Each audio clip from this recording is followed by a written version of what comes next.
The movie begins with a glowing drop of water falling to the ground. And from that drop, a magical golden flower blooms. We see an old woman named Gothel singing to the flower.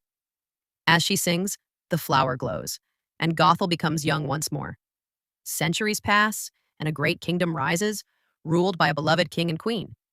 But in the final months of the queen's pregnancy, she falls dangerously ill. In a desperate attempt to save her, the people of the kingdom search for the legendary golden flower. At that moment, Gothel still possesses the flower, but when she senses the king's guards nearby, she runs. The guards find the flower and rush it to the palace. It heals the queen. And soon after, a baby girl is born, Rapunzel. The entire kingdom celebrates.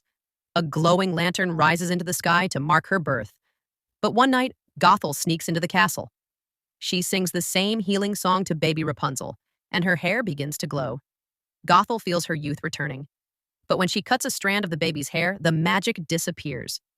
Realizing that the magic only lives in the uncut hair, Gothel kidnaps the baby and vanishes. The kingdom searches far and wide, but no one can find the missing princess. Deep in the forest, hidden in a tall, secluded tower, Gothel raises Rapunzel as her own daughter.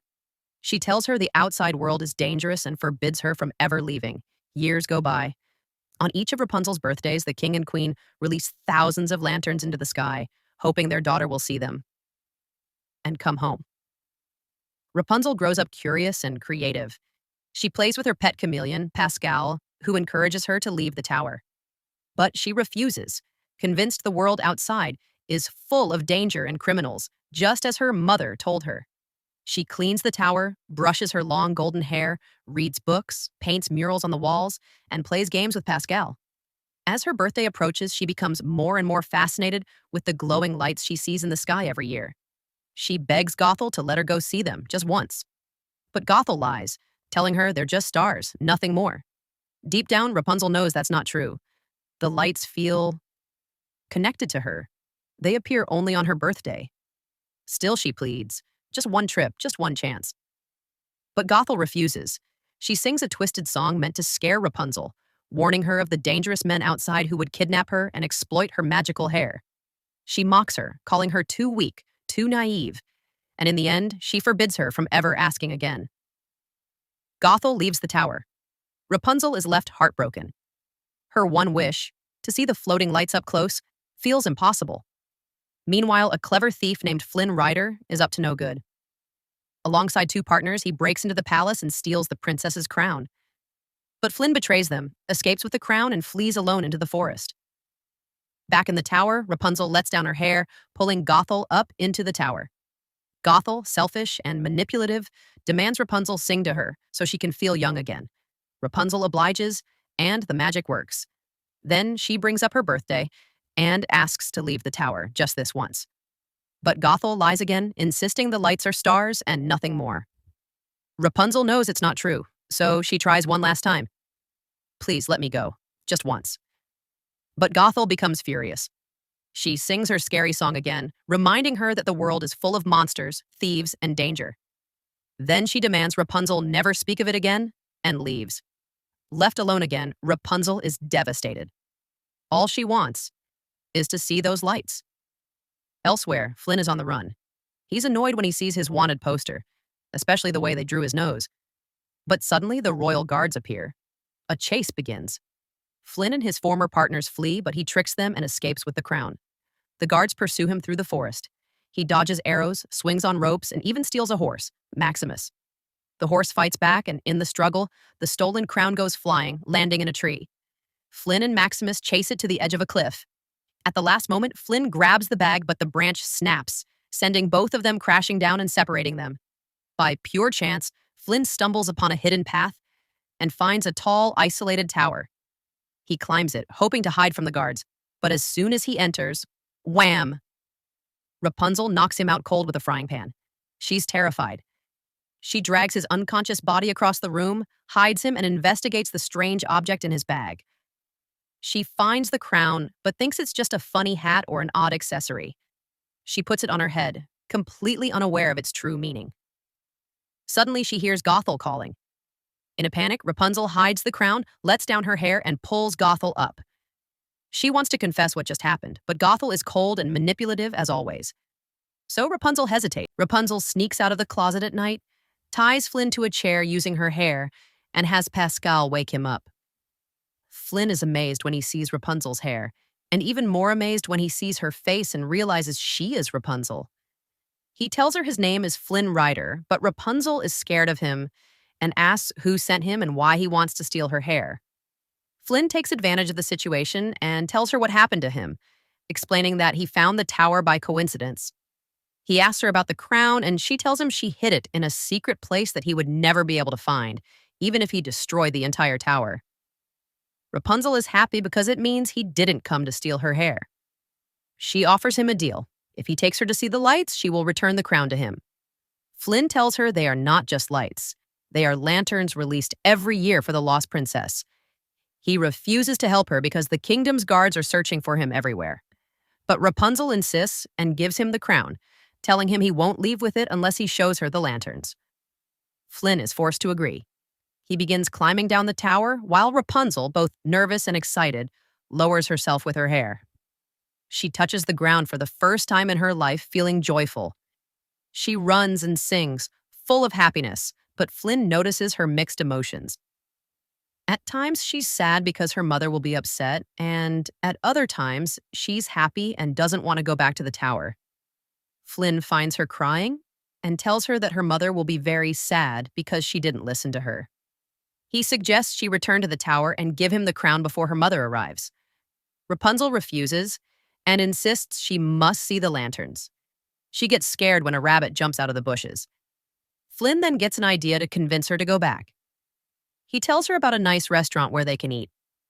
Meanwhile, Maximus is looking for Flynn and runs into Gothel, referred to here as Jason, who is surprised to see him alone in the forest.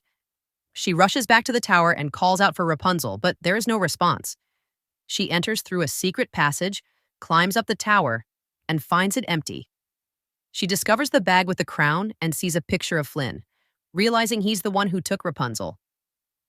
Back in the forest, Flynn takes Rapunzel to a restaurant in the middle of the woods. Rapunzel is frightened because it's full of scary-looking criminals and thieves. Flynn tries to frighten her further, suggesting they go back. But when he tries to leave with her, the criminals stop them and decide to capture Flynn to claim the reward. A fight breaks out over who will turn Flynn into the guards. Rapunzel tries to save him by hitting one of the criminals with a tree branch.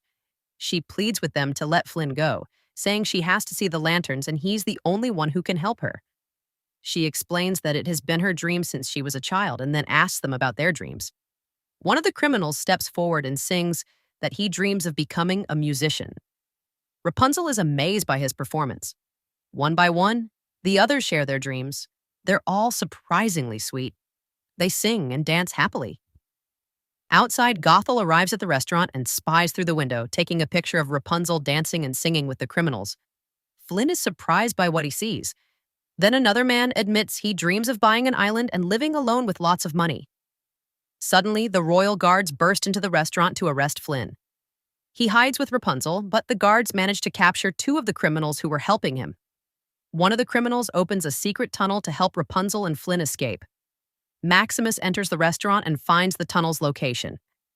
The guard captain sends a soldier to stay with the captured criminals and enters the tunnel himself, but the criminals knock out the guard and follow Flynn to get revenge. Gothel threatens one of the restaurant patrons and demands to know where the tunnel leads. Inside the tunnel, Flynn is impressed by what Rapunzel did and asks why she never went to see the lanterns before. Before she can answer, they hear the guards approaching and run quickly. They exit the tunnel beneath a dam. The guards are chasing them from behind, and the two vengeful criminals are in front. Rapunzel uses her hair to swing herself across a wooden beam, pulling Flynn with her. Flynn uses a frying pan to fight off the guards and successfully defeats them, amazed by her bravery. Then Maximus attacks fiercely with a sword, knocking the frying pan from Flynn's hand. At the last second, Rapunzel pulls Flynn away with her hair, distancing them from Maximus, and they escape from the criminals. Max gets angry, breaks part of the dam, and crosses it to reach Rapunzel. Flynn tells her to jump quickly, and she does. Flynn grabs her hair so she doesn't fall, and they both run away fast to escape the guards and the thugs. Suddenly, the dam collapses and the valley floods. Flynn and Rapunzel run and enter a tunnel, but a rock falls and blocks the entrance. The exit is also closed, and water begins to fill the tunnel. They can't escape. Unfortunately, Flynn is injured, but despite his wound, he tries to find a way out. He tells Rapunzel it's dark and he can't open the exit. Rapunzel blames herself for what happened, but Flynn comforts her and tells her his real name is Eugene, not Flynn Ryder. Then Rapunzel remembers her hair is magical and she starts singing. As the tunnel fills with water, her hair begins to glow. Flynn swims quickly to the blocked exit and starts removing the rocks. He manages to get them out of the tunnel. Flynn is shocked by what happened and wonders why her hair glows. Meanwhile, Gothel is hiding near the tunnel exit, waiting. She sees the thugs coming out and hears them planning to kill Flynn Ryder and steal the crown. Gothel appears, throws the crown to them, and tells them she has something far more valuable. She offers to help them take revenge on Flynn. Back with Rapunzel, she wraps her glowing hair around Eugene's wound and starts singing. He's amazed by what he sees. When she stops singing, he's shocked to see the wound completely healed and his hand back to normal. Rapunzel explains that her hair restores youth and heals wounds, but if it's cut, it turns brown and loses its magic. That's why her mother never let her leave the tower, and it's also why she never saw the floating lights up close until now. Eugene feels sorry for her since she's never been outside the tower. He asks if she'll go back. Rapunzel hesitates. She doesn't want to, but she's afraid of upsetting her mother. Eugene comforts her again and tells her about himself, how he pretended to be Flynn Ryder, a character from a story he used to hear as a child in the orphanage. The story was about a hero who helped people and had lots of money, so Eugene decided to become him. Rapunzel tells him she likes the name Eugene more. At that moment, it's clear they both like each other. Later, Eugene tells her he'll get some firewood and leaves. Suddenly, Pascal gets scared when Gothel appears to Rapunzel. Gothel tells Rapunzel that Eugene is lying to her and urges her to come back to the tower. Rapunzel refuses and insists people aren't as bad as Gothel made her believe. She feels Eugene truly loves her. Gothel mocks her and says Eugene is just using her, that she shouldn't fall in love with a thief. She throws her the crown and bag and tells her that once Eugene gets the crown, he'll leave her. Then Gothel leaves. Soon after, Eugene returns and checks on Rapunzel, who has hidden the crown. Gothel and the thugs are watching them from a distance. The next morning, Max finds Eugene and tries to catch him. Rapunzel wakes up and helps Eugene, stopping Max with Pascal's help.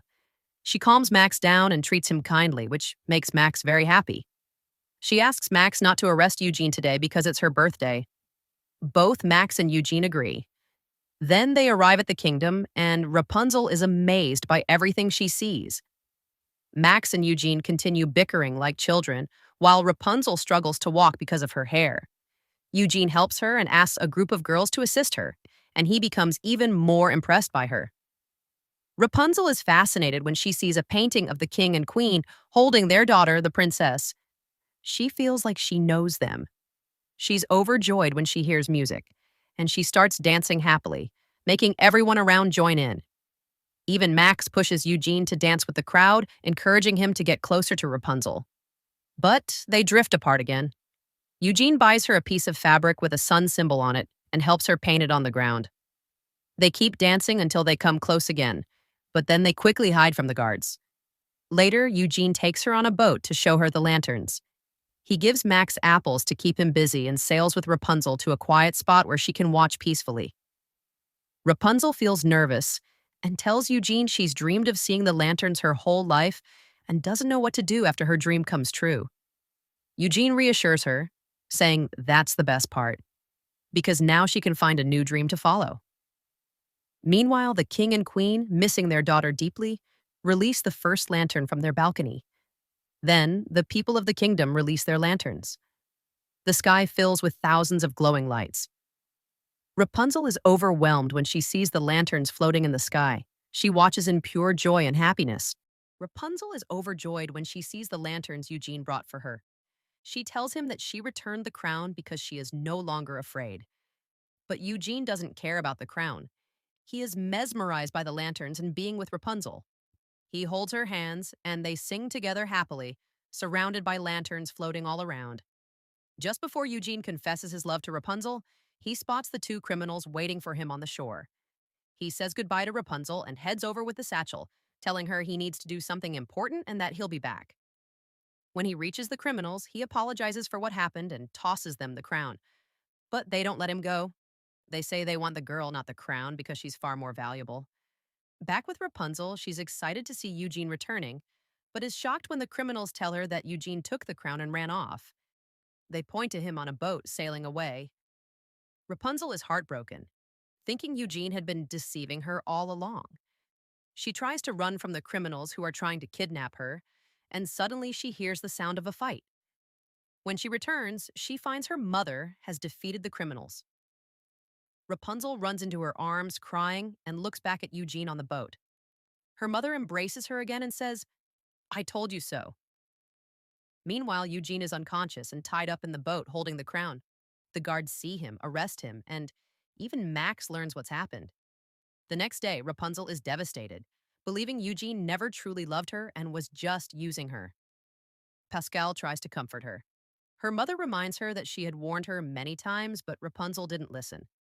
She leaves the room, and Rapunzel stays behind, staring at the fabric Eugene had bought for her. She feels something strange. She remembers the painting of the king, queen, and their baby daughter, and the moment she wore the crown. She suddenly realizes she is the lost princess. She confronts Gothel and tells her the truth, that she's not her real mother, and that she was kept prisoner her whole life just so Gothel could exploit her magical hair. She yells at Gothel for kidnapping her and locking her away. Gothel tries to justify her actions and console her, but Rapunzel pushes her away, which enrages Gothel. Meanwhile, Eugene fears for Rapunzel's safety. The guards come to execute him, but on the way he sees the two criminals again. He tricks the guards and threatens one of the criminals, learning that Gothel was behind it all. He tries to warn the guards that a girl is in danger, but no one believes him. Suddenly, the doors slam shut on the guards. The thugs from the tavern show up, beat the guards, and set Eugene free. Despite being outnumbered, the criminals hold the guards back. One of them places Eugene on a cart, launches him into the air, and he lands on Max, who had orchestrated the entire escape plan. Max carries Eugene at full speed, jumping across great distances, and manages to escape the guards. He rushes out of the kingdom to save Rapunzel. They finally arrive at the tower, and Eugene calls out to Rapunzel to let down her hair. She does, and Eugene climbs up. As soon as he enters, Gothel stabs him with a dagger, and he falls to the ground. She approaches the bound Rapunzel and tells her she's taking her to a place where no one will ever find her. Pascal tries to stop her, but she strikes him. Rapunzel resists and begs to go to Eugene, promising that if she's allowed to heal him, she'll stay with Gothel forever. Gothel agrees and chains Eugene to prevent him from following them. As Rapunzel leans in to heal him, Eugene grabs her hair and cuts it with a shard of glass. It turns brown, losing all its magical power. Gothel begins to age rapidly, losing her youthful appearance. Pascal pulls her from the tower window, and the moment she hits the ground, she vanishes into dust. Rapunzel is devastated that she couldn't save Eugene. She pleads with him not to die, to stay with her. He tells her she was his dream. She replies that he was her new dream. But sadly, Eugene passes out. She cries and sings through her tears, mourning his loss. Suddenly, one of her tears falls onto Eugene's wound, and it begins to glow. The light travels to the wound, shining brightly. Rapunzel is stunned. The wound heals completely, and Eugene awakens. He tells her he likes her brown hair. She smiles and hugs him. Later, we see the king and queen rushing to the balcony, where they find Eugene and Rapunzel. Her mother instantly recognizes her daughter and embraces her. Her father joins them in a heartfelt hug. They hug Eugene too. The whole kingdom celebrates the return of the lost princess. Each of the thugs achieves his dream and becomes beloved by the people. Thanks to Max, all crime vanishes from the kingdom. Rapunzel rules with justice and wisdom, and eventually, she and Eugene get married. And in the end,